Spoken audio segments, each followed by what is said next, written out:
નમસ્કાર. નવપ્રવાહ ગુજરાત ન્યૂઝમાં આપનું હાર્દિક સ્વાગત છે. એલસીબી અને જવાહરનગર પોલીસની સંયુક્ત કાર્યવાહી. લાખો રૂપિયાનો વિદેશી દારૂ જપ્ત.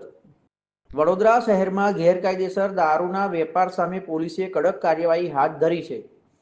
ઝોન 1 એલસીબી અને જવાહરનગર પોલીસ દ્વારા સંયુક્ત રેડ દરમિયાન લાખો રૂપિયાના વિદેશી દારૂનો જથ્થો ઝડપી પાડવામાં આવ્યો છે. મળતી માહિતી મુજબ કરોડિયા વિસ્તારના રમેશનગરમાંથી ઇમરાન નામના કુખ્યાત બુટલેગર પાસેથી આ જથ્થો ઝડપાયો છે. પોલીસે સ્થળ પરથી મોટા પ્રમાણમાં વિદેશી દારૂ જપ્ત કરી આગળની કાર્યવાહી શરૂ કરી છે. ખાસ નોંધનીય છે કે વડોદરા શહેર પોલીસના ઝોન 1 વિસ્તારમાં છેલ્લા સમયમાં સ્ટેટ મોનિટરિંગ સેલ એસએમસી દ્વારા સતત 3 વખત રેડ કરવામાં આવી હતી. ત્યારબાદ હવે ઝોન 1 એલસીબી અને જવાહરનગર પોલીસને આ મોટી સફળતા મળી છે.